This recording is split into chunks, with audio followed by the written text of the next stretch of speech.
Alors s'il y a beaucoup de mains qui se lèvent, on va prendre des questions. Mais j'aurais aimé, alors je ne sais pas si vous avez les compétences, mais j'imagine bien sûr que oui, que peut-être l'analyse monte d'un cran, parce que toutes ces interventions de la France, ici ou là, forcément ça a des intentions géopolitiques, des intentions d'intérêts aussi commerciaux et stratégiques pour la France. Est-ce que vous avez...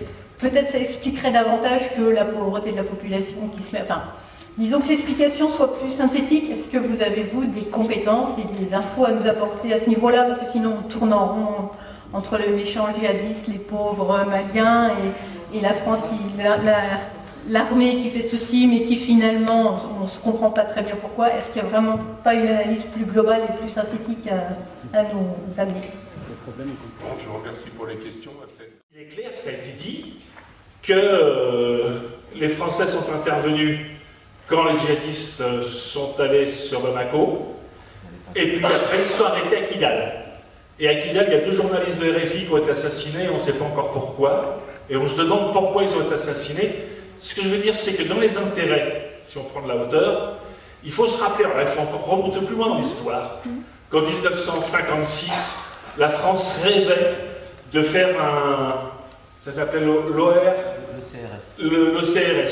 l'Organisation Sahélienne Régionale, je ne me rappelle plus, un grand truc au milieu du Mali, au sud de l'Algérie, enfin, etc., avec justement pas les mêmes, mais des protagonistes qui sont assez ressemblants à ceux qui existent aujourd'hui dans le nord du Mali et dans le centre du Mali. Alors, est-ce qu'il y a encore cette idée? Il y a des richesses considérables. Mais c'est ça que je voudrais qu'on parle. Pardon? C'est de ça que je voudrais qu'on parle, parce qu'il y a des intérêts pour l'Occident et la société occidentale colossaux. Oui, il y a des intérêts colossaux. Peut-être que nos interventions, elles sont beaucoup guidées juste par la défense de ces intérêts, plus que par autre chose. Ah ben pour moi, c'est clair. C'est clair. La France, elle défend ses intérêts.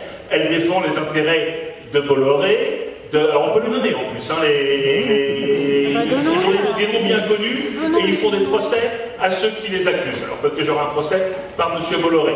Mais ce que je veux dire, c'est que la France, effectivement, elle défend ses intérêts-là, bien évidemment. Comme elle a porté, de mon point de vue, alors je ne me cache pas derrière mon petit doigt, de mon point de vue, elle a porté M. Ouattara au pouvoir en Côte d'Ivoire, elle l'a porté, je ne sais pas que Gbagbo était très sympathique, pour moi non plus il était pas très sympathique, mais enfin, la France a porté M. Ouattara au pouvoir en Côte d'Ivoire pour défendre les intérêts des intérêts des Occidentaux et les siens en particulier. Bien sûr que c'est ça qui est en cause. Le reste, après les interventions humanitaires et tout ça, ça c'est du pipeau. C'est du pipeau et par contre les armes serbes Barkhane, c'était très vite pour bombarder, je l'ai dit tout à l'heure, ceux qui s'attaquaient à Idriss Déby. Parce qu'Idriss Déby, c'est notre ami. Idriss Déby, il maltraite son peuple, il spolie son peuple, il pille l'argent du pétrole, enfin, etc. Par contre, il a fourni des soldats assez efficaces. Ça faut dire, les tirailleurs, ce sont nos tirailleurs, hein, les Tchadiens. Donc il a fourni des soldats assez efficaces, donc c'est des grands amis à M. Le Drian. C'est ça qu'il faut dire, c'est aussi simple que ça. Voilà, donc si c'est ça que vous voulez entendre, voilà, tout à l'heure je crois que je l'ai partie à peu près clairement.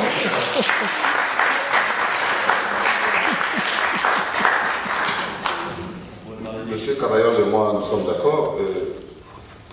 La force seule ne peut pas anéantir le terrorisme. Là, on est complètement d'accord.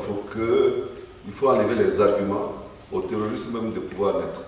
Donc c'est pour répondre, pour dire la France, les États-Unis et tout ça. Non, c'est nous d'abord, les Africains, qui devons nous prendre en main, qui devions savoir ce que nous voulons. Mais si nous avons des richesses qui intéressent tout le monde et que nous ne savons pas les gérer, ne nous plaignons pas que les autres viennent. C'est naturel, c'est normal. Moi, je ne suis pas de ceux qui me lamentent, oui, la colonisation et tout ça. Oui, c'est vrai, c'est notre histoire, mais c'est du passé. Et de ce passé-là, nous devons pouvoir en tirer aujourd'hui des leçons pour dire que on n'est pas moins intelligent que les autres. Donc, pour nous prendre en main et savoir comment faire nos accords de coopération dans l'intérêt de nos pays. Donc, je ne peux pas rentrer dans le débat de dire pourquoi la France n'intervient pas plus, pourquoi elle n'intervient pas moins. Mais qu'est-ce que nous faisons? C'est ça. Donc je pense que c'est trouver des solutions intérieures à l'Afrique pour résoudre la question et qui va nous amener à avoir une solution définitive à cette question. Maintenant, en comptant simplement sur les autres, en disant ils sont plus forts, ils peuvent essayer de vous aider, on ne va pas y arriver. Parce que même pour l'apartheid en Afrique du Sud, pour que ça puisse prendre fin, il a fallu que les Sud-Africains s'assument. Avec l'aide maintenant du courant international de cette solidarité qui s'est formée autour, pour pouvoir arriver à bout. Donc, moi je suis d'accord, et ce n'est pas simplement la force qui est la solution. La solution est dans les politiques de développement, la solution est dans la coopération décentralisée. La solution, ce n'est pas de faire des cartes avec des zones rouges, des zones vertes et des zones oranges. La solution, c'est que les humains se parlent entre eux et que la vertu l'emporte.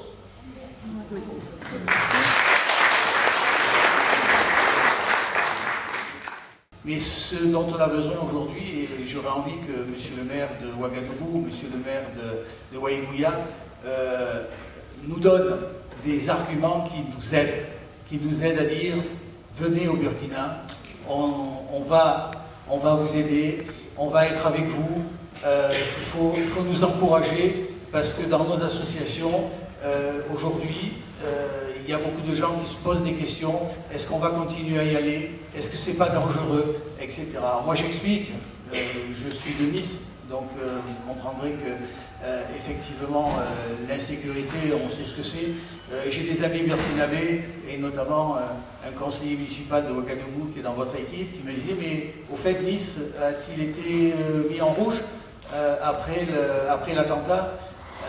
Non. Et donc il faut que nous, responsables d'associations, on ait votre aide pour continuer à nous encourager et à venir continuer à faire notre mission. Voilà, merci. Il y a deux questions que l'on se pose et sur lesquelles moi, je suis vraiment très intéressé à ce que vous, en tant que représentant des municipalités et des personnes qui sont le plus directement affectées sur le terrain, est-ce qu'effectivement il y a des territoires sur lesquels il y a une adhésion des habitants au discours et aux pratiques de ces groupes armés terroristes? On sait que c'est le cas dans d'autres pays. Est-ce que c'est le cas aujourd'hui dans certaines régions du Sahel? Et deuxième question, c'est effectivement la Libye, comment dire, la disparition de l'État et des structures étatiques libyennes explique qu'il y a eu une circulation d'armes et une circulation, on va dire, de mercenaires, qui était au service du gouvernement libyen. Mais ça, c'est quelque chose, je dirais, c'est un facteur qui a accru le conflit, mais ce n'est pas la cause. Et comment on peut expliquer aujourd'hui que dans un pays, entre les pays, mais un pays comme le Burkina, qui a toujours été un pays extrêmement pacifique, qu'effectivement cette violence interne se développe et qu'effectivement il y ait quelques groupes qui arrivent à faire qu'aujourd'hui il y a des conflits inter- ou intracommunautaires que, à ma connaissance, on n'avait jamais connus. Alors, qui sont à des, je dirais, des niveaux relativement faibles, voilà, qui aujourd'hui sont effectivement extrêmement importants, extrêmement graves pour la société, qui reposent sur des questions foncières, mais des questions foncières qui ont toujours existé sur l'accès aux ressources, et qui aujourd'hui en arrivent à des situations qui sont effectivement extrêmement graves du point de vue des droits humains, du point de vue des normes de la société. Voilà. Mais en disant ça, ça veut dire par contre, c'est une forte réflexion qu'on a ici sur comment on va coopérer différemment. On travaille beaucoup avec des collègues qui intervenaient beaucoup sur le Niger, président du groupe Niger élu, qui est le maire de Bonneville. Et c'est vrai qu'il y a des secteurs au Niger aujourd'hui où il n'y a plus de coopération possible. Comment éviter d'en arriver là? Donc plutôt que de se dire on n'y va plus, parce que c'est le risque aujourd'hui, il y a environ un tiers des coopérations entre la France et le Burkina et les communes qui se sont de fait effondrées, qui existent encore sur le papier, et qui de fait, à cause des questions qui viennent de se poser, on n'y va plus, on veut payer, etc. C'est-à-dire, c'est la réflexion, on n'aura pas le temps de développer ça, mais comment on coopère différemment aujourd'hui, tout en tenant compte, parce qu'on ne veut pas n'en tenir compte, Dieu sait si je suis allé dizaines de fois au Burkina, on ne peut plus retourner et faire comme on le doit. Il y a aussi des risques potentiels dans le cadre géopolitique, d'otages, de tas de raisons, parce qu'on est français, parce que tout ce qu'on vient de se dire existe aujourd'hui.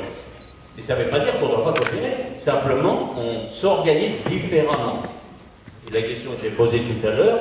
Le conseil municipal de Chambéry, et bien sûr avec la coopération, mais l'association, mais a redélibéré, le maire l'a redit fortement, il n'est pas question de laisser tomber notre partenaire dans ce contexte. Bien au contraire, il l'a redit au soir. C'est important de le dire, ça, hein. Les coopérations institutionnelles, de leur dire. Au contraire, c'est maintenant encore plus qu'avant qu'il faut continuer à appuyer une ville comme Waïgouya, qui va être confrontée à l'arrivée de déplacés, à plein de choses, y compris à un monde d'arrivée d'ONG qui va s'occuper de déplacés avec plein de moyens, qui va déstabiliser la région et tout ça. Mais comment on continue à aider, à appuyer une coopération, une commune, pour que ses services soient encore plus forts et ses élus pour faire tous ces nouveaux travaux, ces façons d'intervenir. Je crois qu'il faut bien se sortir tout le temps, voilant pas la face. Alors après, les questions, vous allez y répondre. Mais je tenais à redire ça parce qu'il faut se la poser, il faut le faire de façon importante, c'est intéressant. Je voulais simplement rebondir aussi sur l'information. Alors c'est vrai qu'aujourd'hui c'est organisé par les amis du monde diplomatique, mais il y a beaucoup de dossiers sur toutes ces questions-là depuis quelques temps.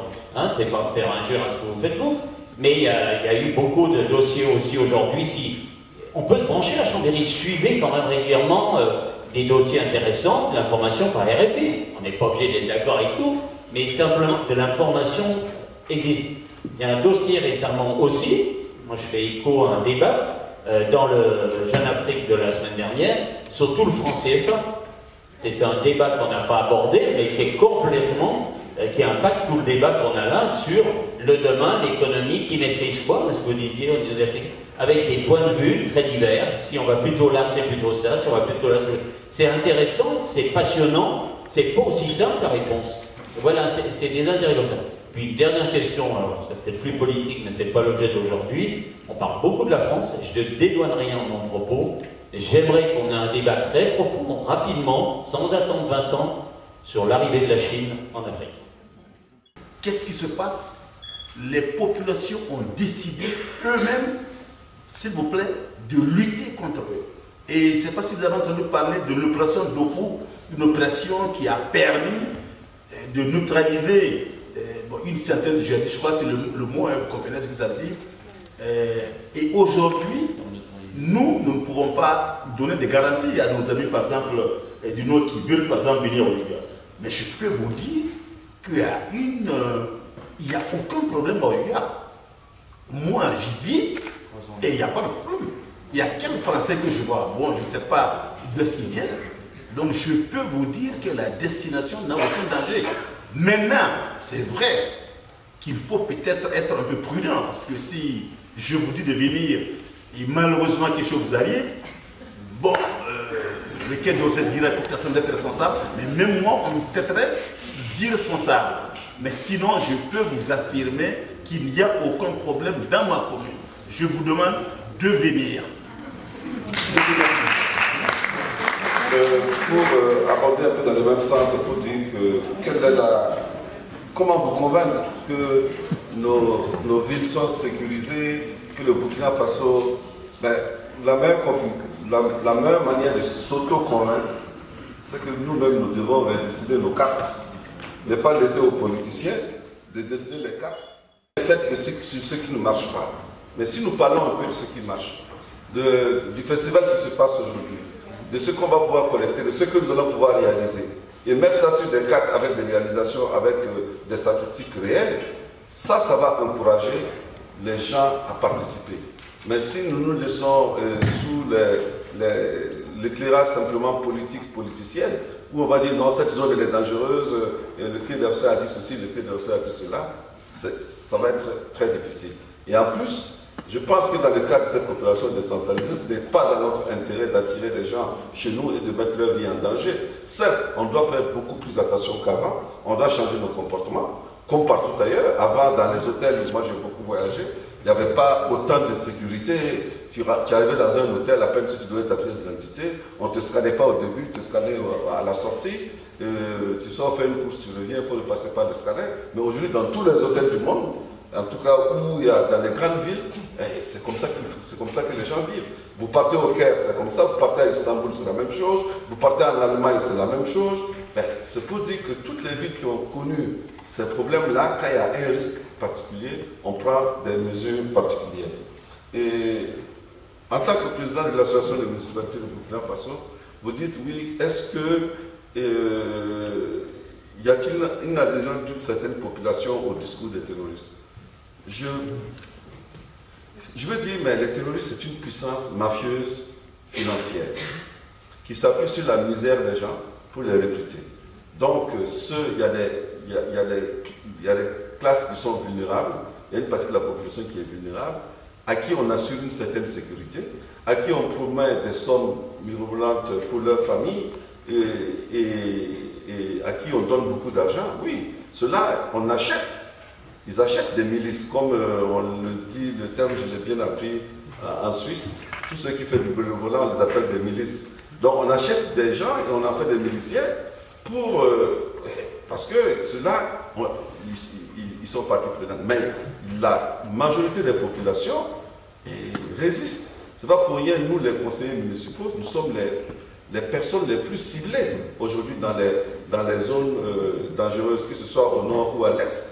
Et les conseils municipaux des villages et des régions où cela se passe sont obligés de se déplacer vers là où il y a plus de sécurité pour se secourir. Parce que ce sont nous qui sommes les derniers représentants de l'État organisé dans la zone et nous sommes des cibles vraiment faciles pour ces djihadistes-là, parce que quand on prend un conseiller municipal, ou bien malheureusement mon ami de Marcoy qui a été enlevé, ça fait beaucoup de bruit, ça fait beaucoup de relais, donc sur le plan information, donc effectivement, nous sommes des cibles. C'est pourquoi au niveau de l'AMBF, avec tous les maires, nous avons pris le problème de sécurité comme étant un thème principal de toutes nos journées de communes qui se sont réunies depuis que la crise a commencé. Il y a toujours le thème de la sécurité, le rôle du conseiller municipal par rapport face au problème sécuritaire.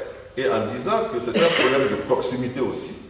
Parce que dans une localité, quand on se rend compte qu'il y a des personnes qui arrivent et qui ne sont pas du village, qui ont des comportements suspects, en faisant remonter l'information, ou bien en mettant à l'abri, je veux dire, d'une manière sociétale, un certain nombre de personnes, mais on peut prévenir le radicalisme.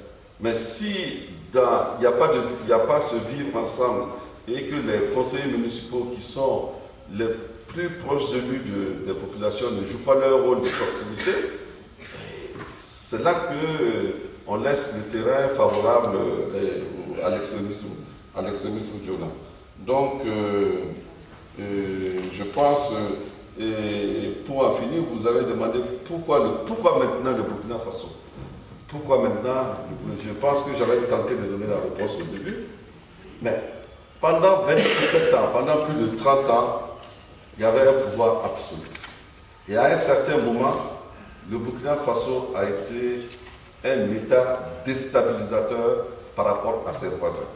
Tous les otages qui étaient enlevés au Niger, au Mali et ailleurs, c'était nous qui étions les intermédiaires pour les faire libérer et contre des rançons qui étaient payées à des gens à qui nous donnions le gîte et le couvert, qui organisaient le retour de ces otages occidentaux qui étaient enlevés.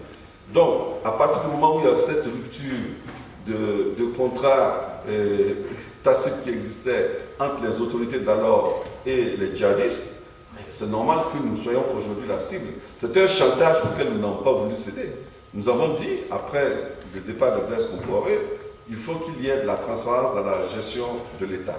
Et le nouveau pouvoir qui est en place a refusé de pactiser avec les djihadistes. Donc, du coup, tout ce havre de paix que nous représentons, ce îlot que nous représentons où on n'était pas attaqué, aujourd'hui est complètement attaqué. Et pourquoi nous subissons cela de plein fouet? Il faut dire que l'armée n'existait pas sous Blaise Compaoré. Il y avait une garde prétorienne qui existait, mais au service d'un homme et de son régime. Il faut dire que l'armée a été complètement désorganisée. Si je vous dis qu'aujourd'hui, il y a des militaires burkinabés qui n'avaient jamais entendu tirer une Kalachnikov, ils ont été recrutés. Depuis leur recrutement, pendant plus de 15 ans de service, ils n'ont jamais entendu tirer une arme. Parce que tout l'armement était concentré entre les mains de ce qu'on appelait le RSP, qui était le régiment de sécurité présidentielle, qui était dédié à la protection de Blaise Compaoré et de sa famille, et qui était de 300 hommes, 400 hommes, superbement armés, surarmés, et qui étaient là, qui représentaient toute l'armée. Tout le reste, c'est des gens, ils avaient des fusils, mais qu'ils n'utilisaient jamais. Et aujourd'hui, il faut que cette armée fasse face à cette nouvelle attaque et à ce phénomène qu'est le terrorisme. Donc, c'est le temps de se réorganiser, mais nous ne désespérons pas parce que chez nous, on aime notre patrie et nous pensons que les terroristes ne gagneront pas. Et c'est pourquoi des rencontres comme celle-là, en créant l'amitié avec les peuples, en dialoguant avec les autres, nous pensons que nous allons pouvoir trouver une solution définitive, en tout cas, à ce problème de sécurité au Burkina Faso. Merci. Et ces associations et il y en a à Waïkouya, j'en connais à Ouaga, et bien messieurs, vous devriez les aider vraiment très fort.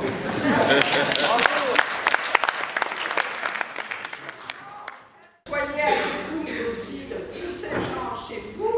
Nous aussi ici, on a besoin d'avoir un soutien et une aide.